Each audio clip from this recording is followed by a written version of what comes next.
ব্রাহ্মণবাড়িয়ায় ৭৭টি খালের মধ্যে ২০টি খাল পুনঃখননের জন্য বাছাই করেছে প্রশাসন। এর মধ্যে সরাইলের মৃতপ্রায় ঐতিহাসিক নাইজুর বোয়ালিয়া খালটি পুনঃখননের তালিকায় অগ্রাধিকার পেয়েছে। ৬-৭ কিলোমিটার দৈর্ঘ্যের এই খালটি আবার খননের কথা শুনে আশায় বুক বাঁধছেন স্থানীয় কৃষকরা। খালটির নাম নাইজুর বোয়ালিয়া খাল, যা এলাকাবাসীর কাছে জিয়া খাল নামেই পরিচিত। প্রায় ৭ কিলোমিটার দীর্ঘ এই খালটি একসময় বদলে দিয়েছিল পুরো এলাকার কৃষি মানচিত্র। 200-র বেশি সার্ভিস ও ফিচারে লেনদেনের সব বিকাশ অ্যাপে সম্ভব।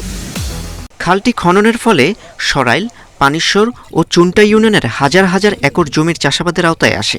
মেঘনা ও আশুগঞ্জ সবুজ প্রকল্পের পানি এই পথে আসায় শুরু হয় ইরি ধানের বাম্পার ফলন।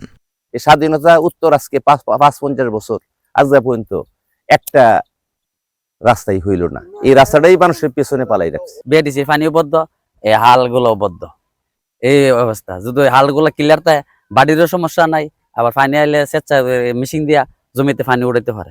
কালচক্রে ভরাট আর দূষণে খালটি আজ মৃতপ্রায়। অকেজো এর পাশের ১২ কিলোমিটারের জাফর খালটিও। এই এলাকার মানুষ হিসাবে যে যাতে শহীদ প্রেসিডেন্ট জিয়াউর রহমানের স্মৃতি ধরে রাখার জন্য অনতিবিলম্বে বোয়ালিয়া নাইজুর খাল এবং জাফর খাল, একটা ইম্পর্টেন্ট খাল জাফর খাল, তা খননের ব্যবস্থা করে। বর্তমান সরকারের নির্দেশনায় সারা দেশের মতো ব্রাহ্মণবাড়িয়াতেও চলছে খাল খনন কর্মসূচির কাজ। জেলা প্রশাসন জানিয়েছে, জেলার ৭৭টি খালের মধ্যে অগ্রাধিকার ভিত্তিতে ২০টি খাল পুনঃখননের জন্য বাছাই করা হয়েছে।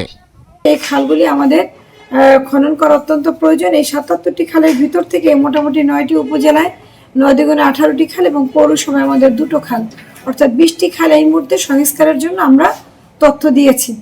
কৃষি বিপ্লবকে পূর্ণতা দিতে শুধু খাল খনন নয়, সরাইল পানিশ্বর কাঁচা সড়কটি পাকা করার দাবি এ অঞ্চলের বাসিন্দাদের। মাহির সাজিদ, ইন্ডিপেন্ডেন্ট নিউজ।